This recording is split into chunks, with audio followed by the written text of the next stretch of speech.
Olá pessoal, bem-vindos à nossa aula de inglês, morfologia e um pouco mais de gramática, né? Hoje a lição 47 é a continuação na parte de gramática da explicação de still e yet. E como eu já havia dito inclusive na última aula, hoje veremos os dois últimos prefixos da parte de morfologia.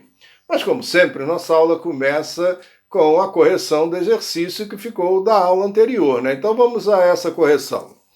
Na nossa última aula, nós vimos aqui os seguintes prefixos aí, né? Proto e extra. Né? E aí as palavras que ficaram para que vocês buscassem era proto-star, né? Proto-star, que é uma proto-estrela, uma estrela em formação, né? Prototype, que é o protótipo, né? Extra linguist, que é o extralinguístico, que vai além das línguas, e o extraordinary, que está além da ordem, que é fora da ordem, que é extraordinário, né? Está fora daquilo que é o padrão, né? Extraordinary, ok? Bom, e quais são os prefixos que nós veremos agora, hoje, né? Os últimos prefixos das nossas aulas de morfologia. É o prefixo vais, né? E o prefixo tell. Tally. Se eu falasse só o prefixo sozinho, tally. Né? Reparem bem. Esse é um prefixo. Por isso, ao pronunciá-lo, eu falo o é no final, né? Porque ele vai vir logo no começo de uma palavra, no início de uma palavra. Então, esse L vai estar lá no meio da palavra. Então, tally, né? A gente pode pronunciar esse I aí ao falar do prefixo. Agora, olha só. O exemplo que está aí do vice president, o vice-presidente, né? E ali o exemplo para o nosso prefixo, né? O famoso telephone, né? O telefone, ok? O tele dá a ideia de distância, tá? Toda vez que você usa o prefixo tele, as pessoas sempre associam, de repente, com meio de comunicação. Mas o tele dá essa ideia de distância, né? Telecomunicação é comunicação à distância, ok? Telecommunication. Então, reparem que não é o tele prefixo que indica comunicação, mas é prefixo que indica distância na comunicação, por exemplo, como o caso que foi dado. Bom, como sempre, eu faço aí uma frase para ajudar a memorização e deixo aí um exercício para ser feito e corrigido na próxima aula. Então vamos a esse próximo slide, né, onde eu trago o exemplo que eu criei para vocês. Olha só. The Vice President is on the telephone. O vice-presidente está ao telefone, ok? Aí, the Vice President is on the telephone. Lembrando vocês que a preposição que é usada com meios de comunicação, no, na, nos, nas, né? Logicamente, on, com D, né? On the, significa no telefone, on the radio, no rádio, on the computer, no computador. Em meios de comunicação eletrônica, computador, telefone, rádio, TV, use a preposição on. E aí, lógico, a pronúncia do americano, o on vira meio on, ok? Mais puxado para on, como em Washington, ok? Boston, on. É uma pronúncia típica do americano, o on, on. E aí eu deixei as seguintes palavrinhas para vocês buscarem. Viceroy, né? O que significa Viceroy? Vice-admiral, television e telescope, ok? Vejam o significado, algumas aí vão ser fáceis de deduzir, outras vocês talvez fiquem até surpresos, mas deem uma olhadinha aí com calma, respondem na próxima aula, nós corrigimos e falamos alguma coisa a mais sobre isso, ok? Bom, e hoje, qual é a parte relativa à gramática aí, o que nós estamos falando já desde a última aula? Nós estamos falando entre as diferenças entre a utilização do still e do yet. né? Nós vimos still no meio da frase, yet no final da frase, yet, né, no final da frase.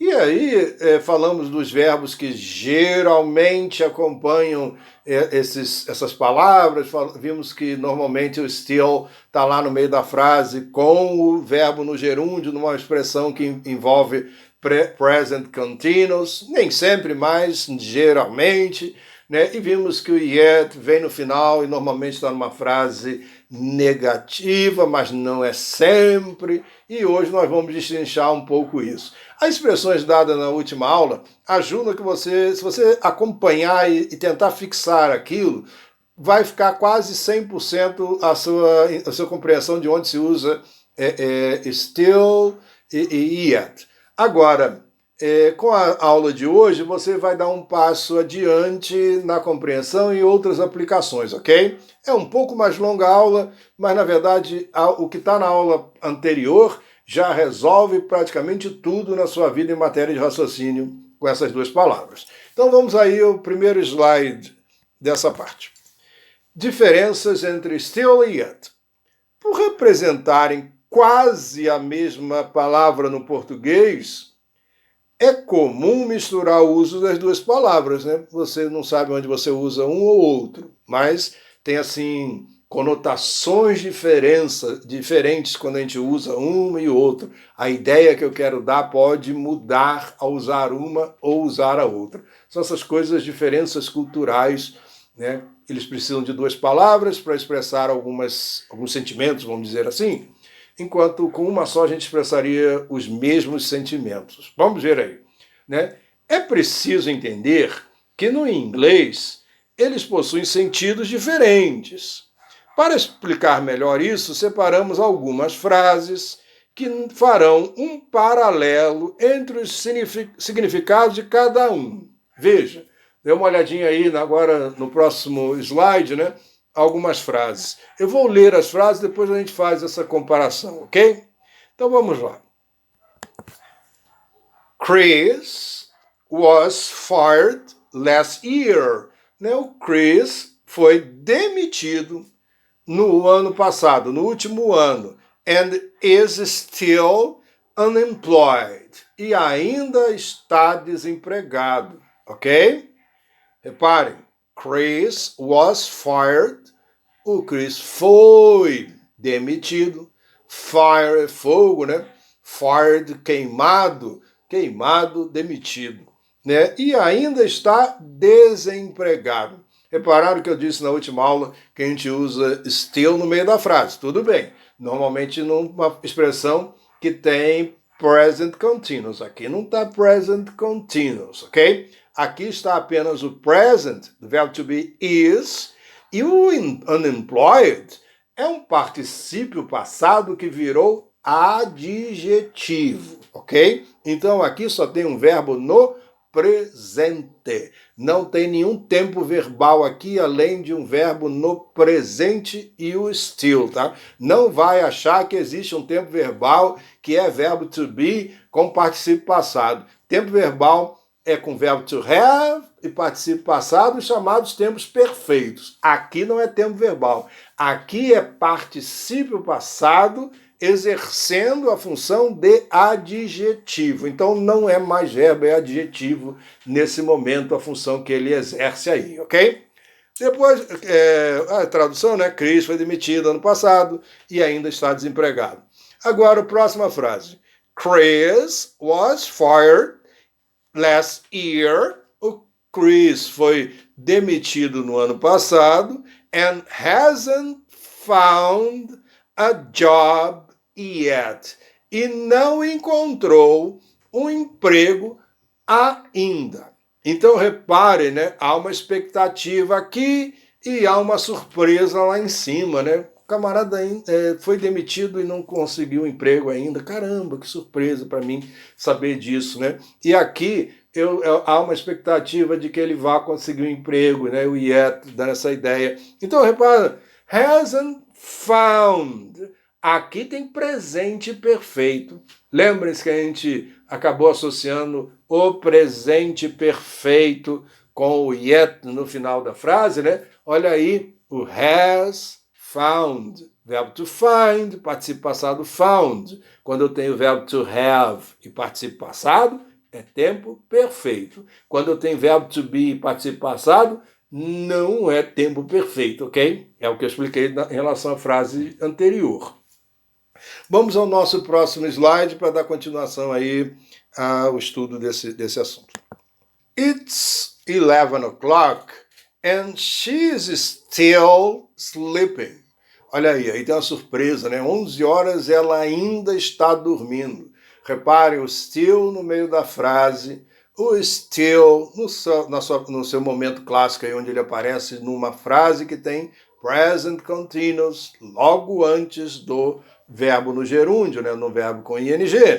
São 11 horas e ela ainda está dormindo, né? O próximo exemplo. It's 11 o'clock and she hasn't worked up yet, né? São 11 horas, né? E ela ainda não acordou, né? Worked up também pode ser entendido como acordar, ok? Yet. Aqui não quer dizer nada de surpresa, né? Já sabe que ela costuma dormir até 11 do meio-dia, não tem problema, né? Então, it's 11 o'clock and she hasn't worked. Olha aí o presente perfeito. O presente perfeito está aí mais uma vez, ok? A lembrar que yet aparece junto com o presente perfeito e no final da frase. Bom, perceba que as duas formas possuem sentidos próximos e é até possível reescrever as frases e manter seu significado, né? A tradução seria a mesma, porém há mudanças estruturais importantes, inclusive no tempo verbal que foi utilizado. Beleza? Bom, no nosso próximo slide, vocês podem ver que yet é frequentemente usado com verbos no present perfect. Já falei isso à exaustão. Já still aparece com frequência associado ao present continuous. Mas nós vimos lá um present que não era continuous, né? Quando vimos um exemplo, inclusive, nessa aula. Há uma exceção muito importante a ser considerada. Se lembra de que falamos que yet é mais utilizado em sentenças negativas? Né? Uma das características que nós acabamos falando, né? O yet aparecendo em sentenças negativas. Porém, o still também pode aparecer em frases negativas, como nós veremos agora. Veja bem. Pois é, still também pode ser utilizado dessa maneira e ser empregado em frases negativas quando queremos demonstrar surpresa ou impaciência, né? Aquela surpresa que a gente expressa lá com o still, que o cara ainda não acordou, né? A gente pode falar, né? O cara ainda não acordou, né? Ele acordou às 11 horas, não expressa uma surpresa na frase afirmativa, pode expressar a surpresa na frase negativa também, ok? Vamos ver aí, ó. Já yet simplesmente mantém o sentido da ação esperada, ainda não ter acontecido, né? O que a gente esperava que ainda não aconteceu. Veja a comparação aí. Vamos ver aí no slide a comparação entre as duas aplicações. I sent him an email last week. Eu enviei para ele um e-mail na última semana. And he still hasn't answered me. Ele ainda não me respondeu. Eu estou surpreso que há uma semana eu mandei um e-mail e a pessoa não me respondeu. O still a expressar surpresa, ok? E aí, ó, reparem que está com o presente perfeito, né? No meio da frase lá. Outro caso. I sent him an email last week. Eu mandei para ele um e-mail na última semana. And he hasn't answered yet. E ele ainda não respondeu. Repare que aqui não é uma surpresa ele não ter respondido, né? Deve ser normal a pessoa não responder o e-mail no prazo de uma semana, deve ser um prazo curto para a resposta desse tipo de e-mail, ok? Então, eu enviei um e-mail, né, para ele na última semana e ele não me respondeu. Você pode, de repente, traduzir as duas frases da mesma maneira, mas a aplicação cultural do still é diferente da aplicação cultural do yet, ok?